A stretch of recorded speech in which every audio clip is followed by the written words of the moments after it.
10th class की हम science पढ़ेंगे, विज्ञान। तो विज्ञान जो है हमारी 3 भागों में डिवाइड है। विज्ञान एक हमारे पास इसमें है रसायन विज्ञान, एक हमारे पास इसमें फिजिक्स यानी कि भौतिक विज्ञान, एक हमारे पास इसमें जीव विज्ञान। तो आज से हम जो पढ़ रहे हैं वो हम पढ़ेंगे भौतिक विज्ञान। भौतिक विज्ञान और भौतिक विज्ञान में हम जो चैप्टर पढ़ेंगे, प्रकाश परावर्तन तथा अपवर्तन, ये चैप्टर है हमारा एनसीईआरटी बुक में 10वां चैप्टर है।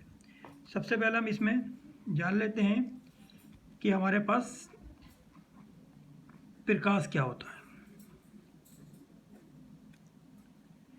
प्रकाश यानी किसी भी काम को करने के लिए हमें ऊर्जा की आवश्यकता होती है, और किसी चीज़ को देखने के लिए भी हमें ऊर्जा की आवश्यकता होगी, और जो ऊर्जा जो होती है वो प्रकाश होते हैं। प्रकाश क्या है? एक प्रकार की ऊर्जा है जिसकी सहायता से हमें वस्तुएं दिखाई देती हैं।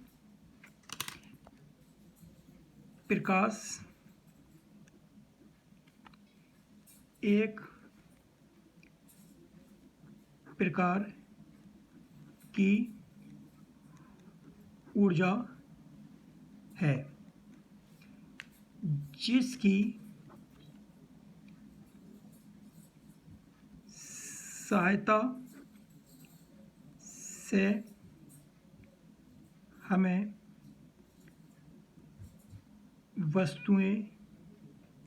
हमें वस्तुएं दिखाई देती हैं। प्रकाश क्या है? प्रकाश एक प्रकार की ऊर्जा है जिसकी सहायता से हमें वस्तुएं दिखाई देती हैं। ठीक है, इसके बाद हम प्रकाश की किरण के बारे में थोड़ी डिटेल पढ़ते हैं। प्रकाश की किरण क्या होती हैं? प्रकाश की किरण, प्रकाश की सरल रेखीय पथ। अगर हमारे पास प्रकाश इस तरीके से चलता है तो इसे बोलते हैं प्रकाश किरण। सीधी रेखा में चलिए, एक ही प्रकाश की किरण इस तरीके से अगर चलेगा तो प्रकाश की सरल रेखीय पथ प्रकाश की किरण कहलाता है। किरण पुंज क्या होता है? इसमें अगला पढ़ेंगे हम किरण पुंज। किरण पुंज, अगर प्रकाश की एक किरण है तो प्रकाश की किरण कहलाएगी। एक से अधिक प्रकाश का जो समूह होगा वो प्रकाश का किरण पुंज कहलाता है। किरणों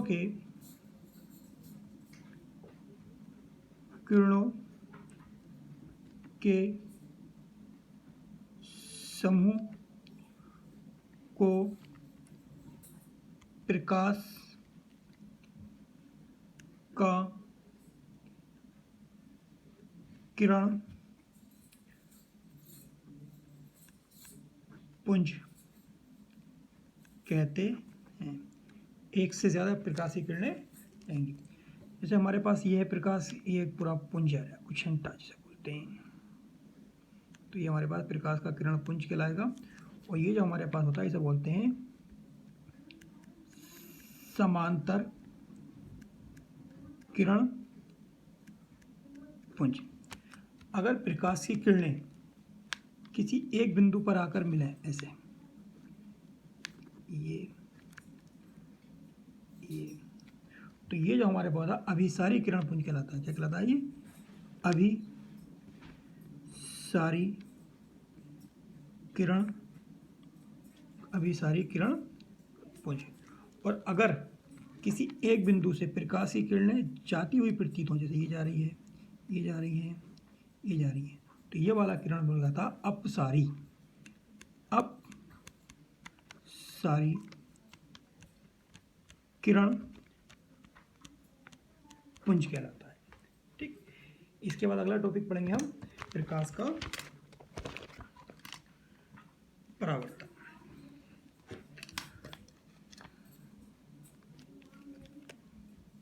अगला टॉपिक है हमारे पास प्रकाश का परावर्तन। हमें कोई भी अगर वस्तु दिखाई देती है तो प्रकाश के परावर्तन के कारण दिखाई देती है। पहले अगर हमारे पास कोई एक तल है, जब प्रकाशीय किरण किसी एक माध्यम से चलकर किसी पृष्ठ से टकराने के बाद वापस उसी माध्यम में लौट जाती है, तो इस प्रकार की जो घटना होती है प्रकाश का परावर्तन कहलाती है। जो प्रकाशीय किरण आती है उस किरण को बोलते हैं हम आपतित किरण। क्या बोलते हैं? आपतित किरण। और जो टकराने के बाद वापस जाती है उस किरण को बोलते हैं हम परावर्तित किरण। और बीच में एक अभिलंब, और जहाँ पे ये तीन दोनों मिलते हैं आगे, उसे बोलते हैं हम आपतन बिंदु। इसे बोलेंगे आपतन बिंदु बोलते हैं, इसे आपतन बिंदु बोलते हैं।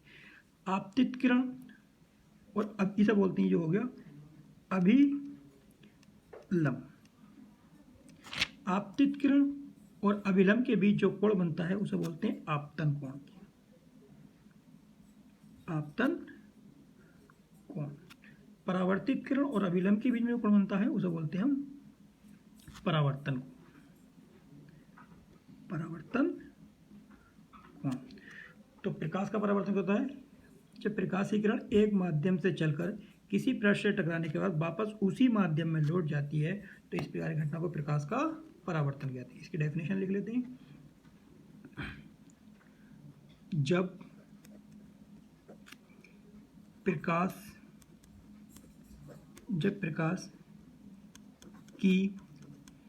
प्रकाश की किरण किसी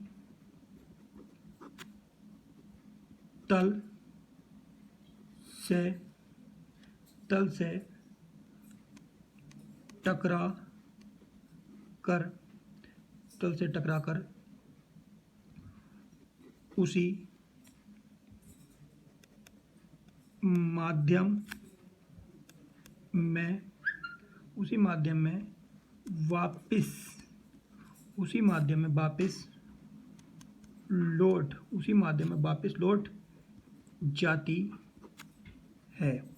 वापस लौट जाती है, तो ये घटना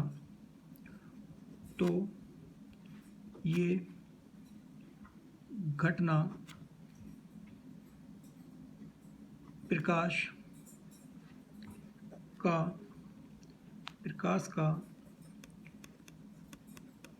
परावर्तन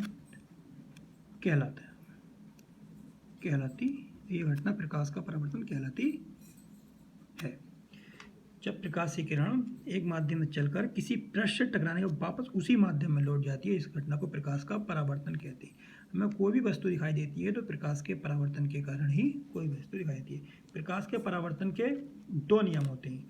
एक नियम क्या होता है? ये आपतित किरण, परावर्तित किरण और अभिलंब तीनों जो होते हैं एक ही तल में स्थित होते हैं। और दूसरा नियम आपतन कोण, जिसे आई से लिखेंगे हम, परावर्तन कोण जिसे हम आर से लिखेंगे। आपतन कोण और परावर्तन कोण आपस में बराबर होते हैं। हम प्रकाश के परावर्तन के नियम लिख लेते हैं। प्रकाश के परावर्तन के नियम। प्रकाश के परावर्तन के दो नियम होते हैं। नंबर एक नियम क्या कहता है? आपतित किरण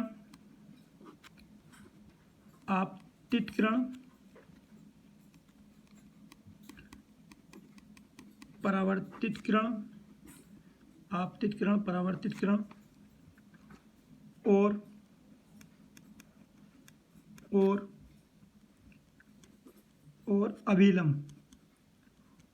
अभिलंब तीनों एक ही तल में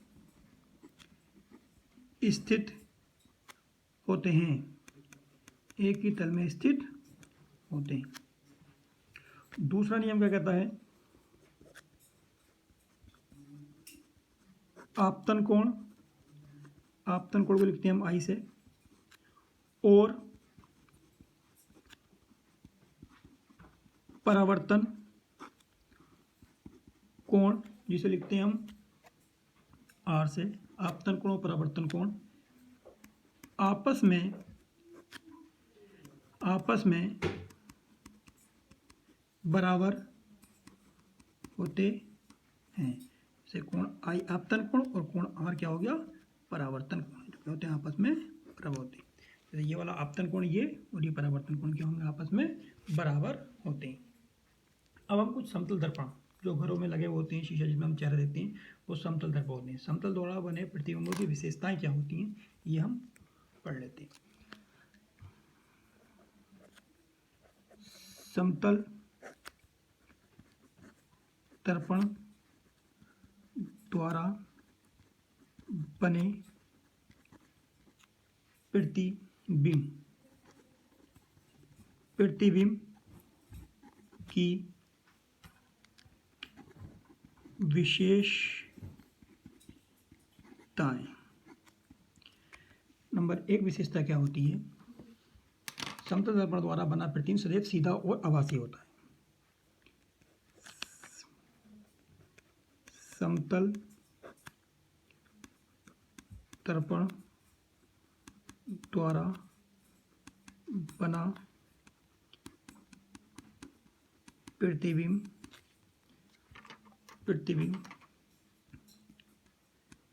सदैव सीधा और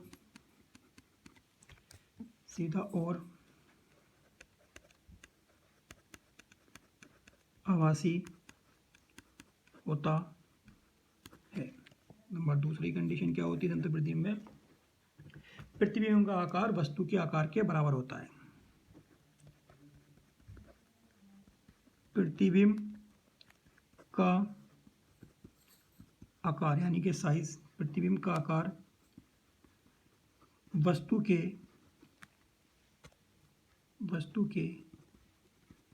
आकार के बराबर होता है। नंबर 3 क्या होती है इसकी प्रॉपर्टी? प्रतिबिंब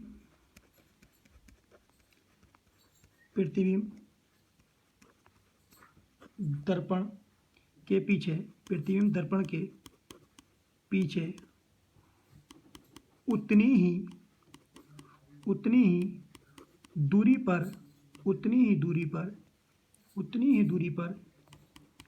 बनता है जितनी दूरी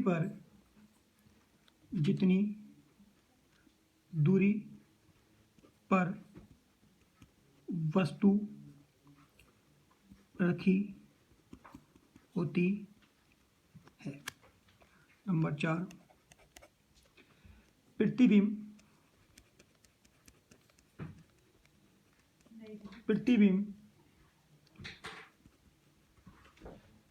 पार्श्व परिवर्तित होता है। अब पार्श्व परिवर्तित क्या होता है? पार्श्व परिवर्तित का मतलब आ गया इसमें वस्तु का दायां पक्ष बायां दिखाई देता है और बायां पक्ष दायां दिखाई देता है। ये होता है पार्श्व परिवर्तित। ठीक है, नेक्स्ट वीडियो में देखते हैं आगे।